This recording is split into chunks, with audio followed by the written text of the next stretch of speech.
Hello and welcome to the Pin Man.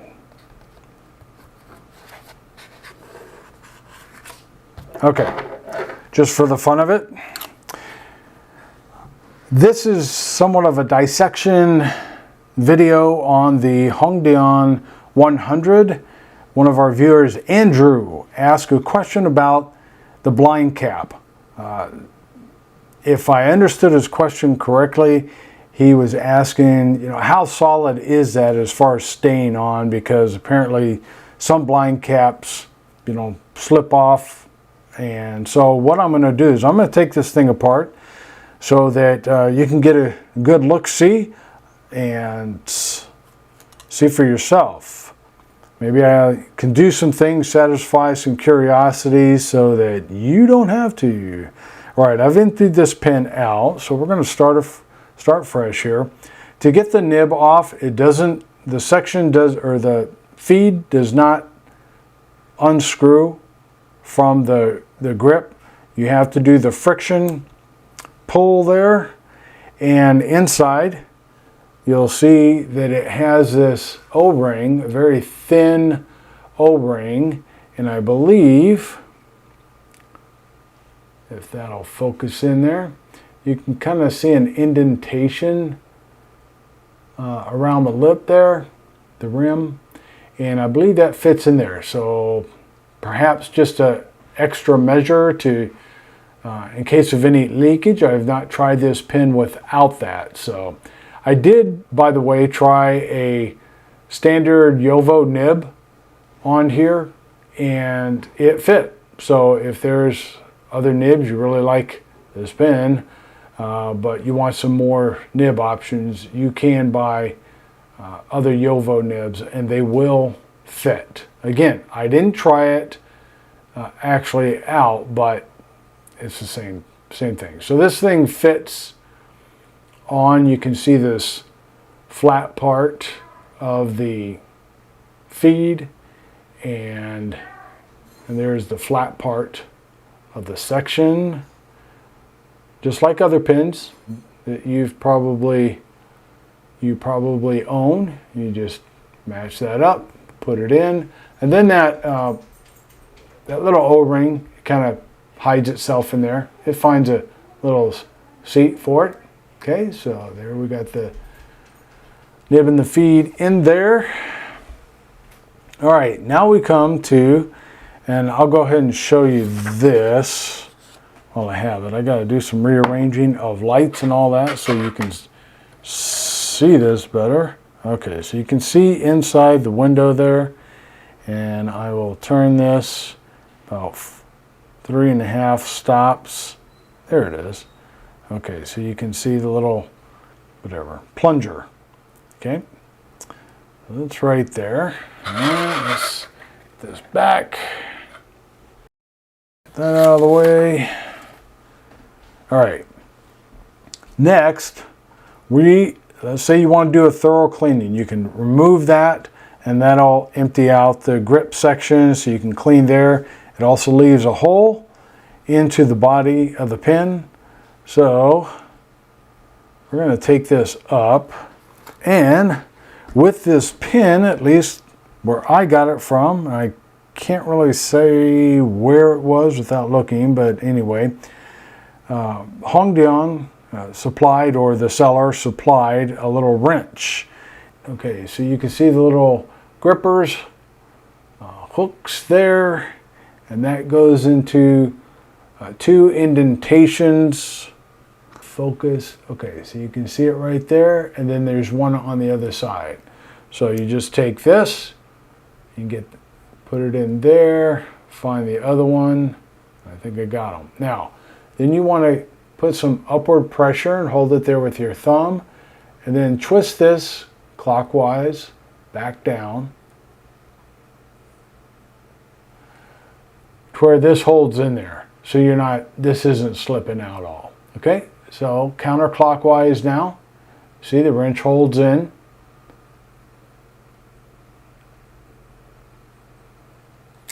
And then it comes out like that. Okay, and then you just have the barrel there, and like I said, it has a hole there, so you can really easy to clean that out.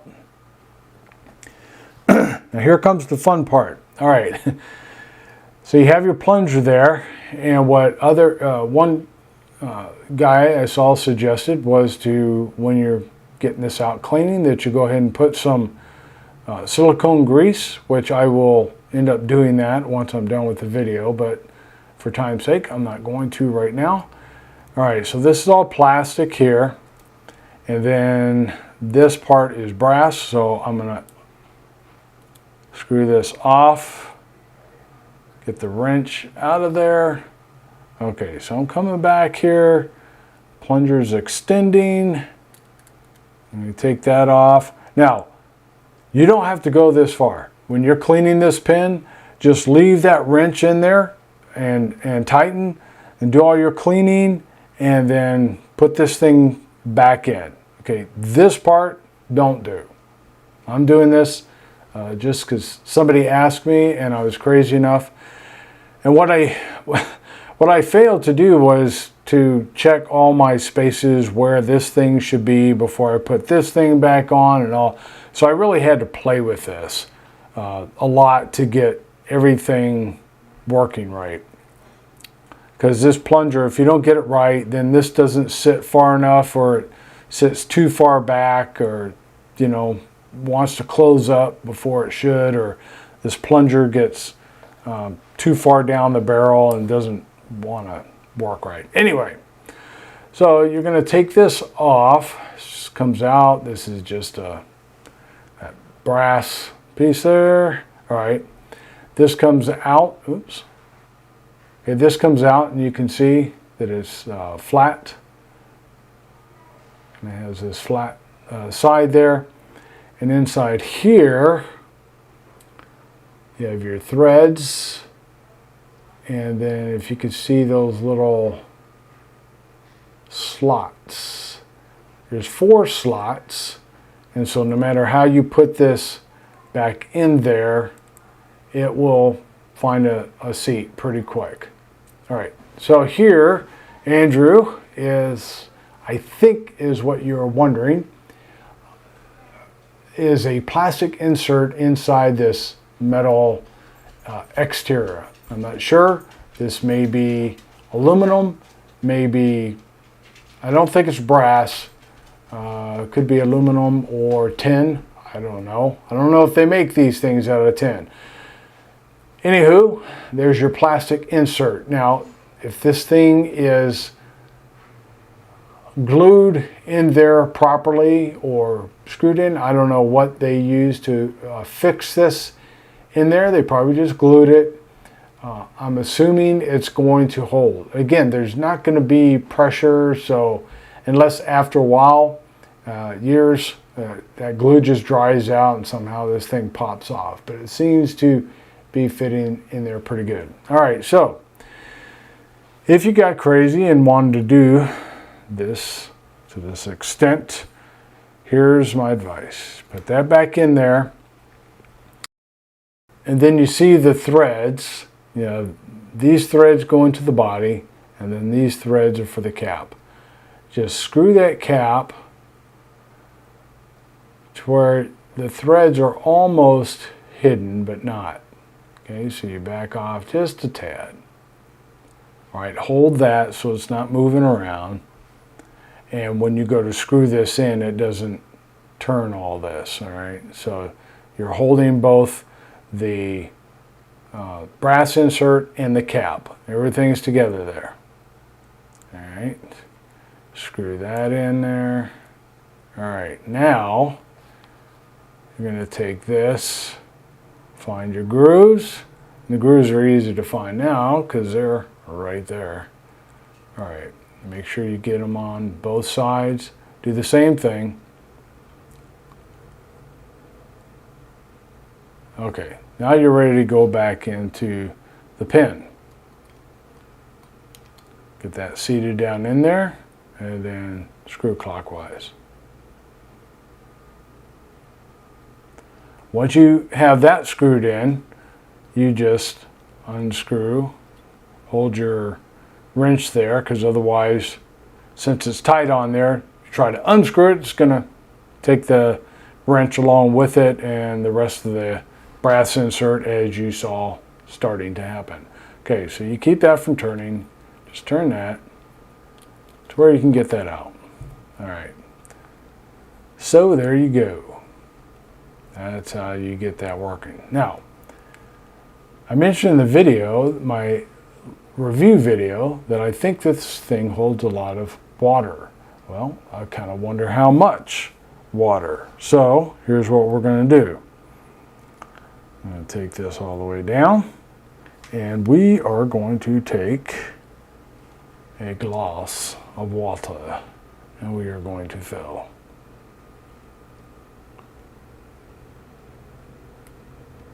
Now, all right, let's see. We'll drip it in here.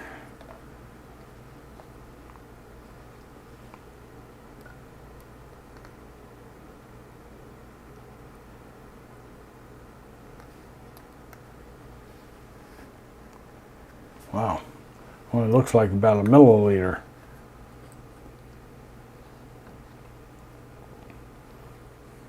Okay, I've got about, I'm thinking, almost 2 milliliters. Well, I was kind of surprised. I thought this thing would be holding more. Alrighty, I put some silicone around the plunger here as well as the threads, just to make sure that there's no air leakage. Because I'm really surprised this thing only sucked up about a milliliter of ink. That's even with trying to do, you know, one of those mega fills. Okay, so we got that down. Okay, so this will hold about a little over 1 milliliter of ink, and that was to get the most fill, was a little over, probably about not quite 1.5 maybe, but in your regular fill it's going to give you 1 milliliter. Now, when I first thought about that, it seemed like, man, that's not that much ink. But then I took a look at what standard international cartridges and converters, how much they will hold, and a short standard international converter, or cartridge, I'm sorry, holds between 0.7 and 0.8 milliliters of ink. Okay, so, and I guess 0.8 is more the common. And then the average converter holds 0.8 milliliters of ink. And this is kind of surprising.